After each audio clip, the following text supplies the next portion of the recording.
Now we see another important topic, residue or residues. Suppose in Lorentz series expansion of f of z, the coefficient of 1 by z minus a is called residue of f of z at the point z is equal to a. What is this, ma? Write the Lorentz expansion of f of z. In Lorentz expansion we have z minus a positive powers and negative powers. This is negative power. The coefficient of 1 by z minus a is called residue of f of z at point a, and it is written as residue f of z. దాని కిందనే రాయాలమ్మా, z minus ఏ రాసేటప్పుడు కొంచెం పైకి రాసుకుంటాం, ఇది type కాబట్టి కిందకు వచ్చింది. Residue F of Z at Z is equal to A or words residue F of Z at Z is equal to A అని రాయొచ్చు. ఓకేమ్మా, what is residue? In Laurent expansion of F of Z, the coefficient of 1 by z minus a is called residue of f of z at the point z is equal to a. అంటే ఇక్కడ z minus a ఉంది కాబట్టి. Okay ma, now you see already I have explained, but again we see this Lorentz series, it is very important. Lorentz series is f of z is equal to sigma n is equal to 0 to infinity z minus a whole power n a n plus sigma n is equal to 1 to infinity z minus a whole power minus n into bn. Okay, what is the coefficient of 1 by z minus a? This means z minus a inverse. So now we expand this series. What we get? F of z is equal to, first put n is equal to, in this part first put n is equal to 0. Power 0 means 1 into a naught. So this is a naught. Next n is equal to 1. Z minus a power 1 a1. Next put n is equal to 2. Z minus a whole square into a2. Like this and so on up to infinity. Positive powers. Z minus a positive powers. Come to the second part. This part is principal part. Plus put n is equal to 1. What we get? b1 into z minus a inverse means 1 by z minus a plus n is equal to 2. b2 into z minus a power minus 2 means 1 by z minus a whole square and so on up to infinity. That means this principal part contains negative powers denominator lo vastayi anamata. Now what is the definition? Residue. In this Lorentz expansion, the coefficient of 1 by z minus a is called residue. Now in this series, what is the coefficient of 1 by z minus a? b1. b1 is residue of f of z and artham. Okay, b1 is residue of f of 1. So residue of f of z at z is equal to a is equal to b1. And from Lorentz series in this expansion, already see that Lorentz series theorem ma, where there you note what is bn. bn is equal to 1 by 2 pi I integral f of z dz by and so on. Put n is equal to 1.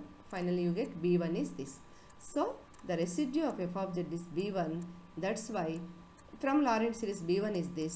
So what is the conclusion? Residue of f of z at z is equal to a is, in place of b1 you write 1 by 2 pi I integral c f of z dz. అంటే residue కనుక్కోవాలంటే integration చేయాలి. ప్రతిసారి integration చేయడం కష్టం కాబట్టి we take the simple formula. We take the simple formula for the residues. Now we see these simple formulas. Okay, first formula for residue, if z is equal to a is a simple pole, then the residue at z is equal to a is limit z tends to a z minus a into f of z. So z minus a into f of z. Simple pole ante power 1 untundante. Next, if z is equal to a is pole of order n, then residue at z is equal to a is limit z tends to a 1 by n minus 1 factorial n minus 1th derivative with respect to z into z minus a power n into f of z. Problems చేసేటప్పుడు అర్థమవుతుందమ్మా, ఇలా power n ఉంటే nth derivative అవుతుంది, ఇలా power 1 ఉంటే simple pole అంటాం. కాబట్టి simple pole అయితే ఈ సింపుల్ ఫార్ములా యూజ్ చేస్తాం. పోల్ ఆఫ్ ఆర్డర్ n అయితే దెన్ రెసిడ్యూ కోసం we use this formula. Limit z tends to a 1 by n minus 1 factorial d power n minus 1 dz power n minus 1 అంటే n minus 1th derivative. Pole of order n అయితే ఆ nకి ఒక derivative తగ్గించాలన్నమాట. Suppose n is ఇక్కడ 3 అనుకోండి, ఇక్కడ derivative d square by dz square తీసుకుంటాం second derivative. n is equal to 2 అనుకోండి, ఇక్కడ derivative first derivative d by dz తీసుకుంటాం into z minus A whole power and dz. You learn this formula very well. These two are very very very important. Okay, now we see the problems మా. On residues we see the problems. Okay, now we see the problems on poles amma. First one, find the poles and the corresponding residues at each pole of the function f of z is equal to e power iz by z square plus 1. Here we have given a function. What is the question? Find its poles. Poles ఉన్నాయి కాబట్టి poles దగ్గర residues కనుక్కోమంటున్నారు. Find all poles of this function and find their residues at each of the pole. Solution, first you write the given function f of z is equal to e power iz by z square plus 1. For poles, for finding poles, already I have told you, make the denominator 0, then it becomes infinity, function does not exist, means it is the singular point which is pole. Idantha ardham kaapina parledu. For finding poles, you put denominator 0, you get the poles. Now let z square plus 1 is equal to 0. What is z square? Z square is equal to minus 1.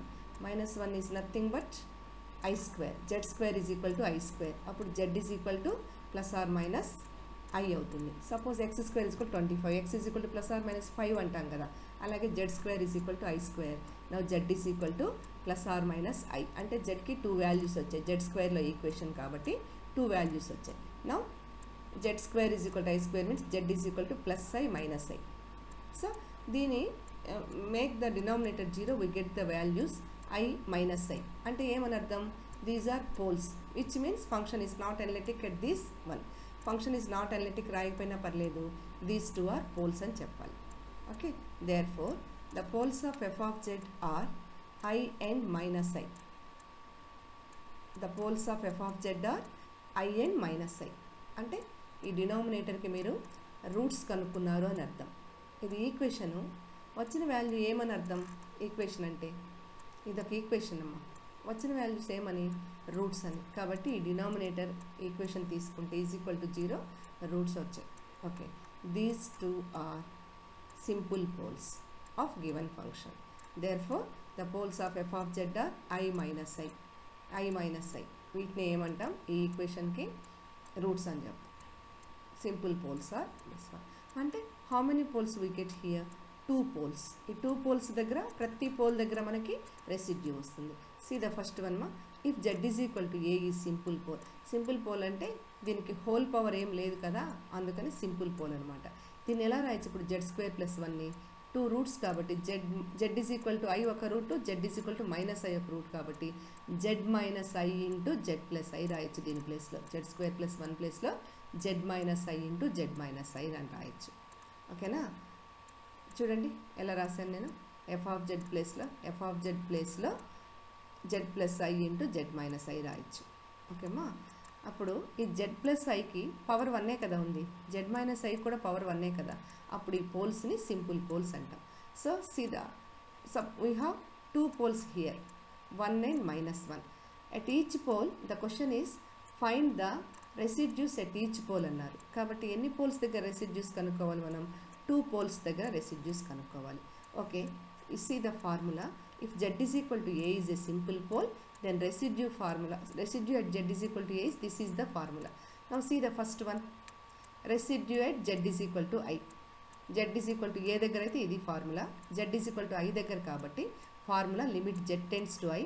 ఇక్కడ z minus ఏ ప్లేస్లో మనకు I ఉందన్నమాట. z minus I into F of Z. Same limit z tends to I, z minus I అలాగే ఉంది.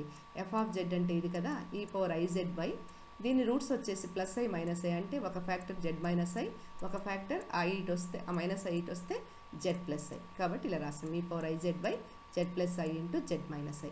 ఇప్పుడు ఇక్కడ మీకు ఈ z మైనస్ ఐ క్యాన్సిల్ పోతుందమ్మా. ఇంకేం మిగిలింది? z మైనస్ ఐ క్యాన్సిల్ పోతే ఇంకేం మిగిలింది? ఈ power IZ by z plus I. ఇప్పుడు మీరు ఈ మిగిలిన దానికి z ప్లేస్లో ఐ పెట్టాలి. z ప్లేస్లో ఐ పెడితే ఇదేమవుతుంది? ఈ పవర్ ఐ ఇంటూ ఈ పవర్ ఐ స్క్వేర్ అంటే ఈ power -1 by i plus i. I plus i అంటే 2i. కాబట్టి ఈ పవర్ మైనస్ ఐ 2i. 2iని 1/iని మైనస్ ఐగా రాసుకోవచ్చు. అంటే కింద రెండింటిని ఐతో మల్టిప్లై చేస్తే. So you get residue of at z is equal to 1 is minus I by 2. Similarly for the second one, in place of I you put minus I, you get z plus I factor f of z plus I cancel పోతుంది, z minus I ఉంటుంది. ఇది substitute చేస్తే z ప్లేస్లో minus I substitute చేస్తే finally you get I by 2 E.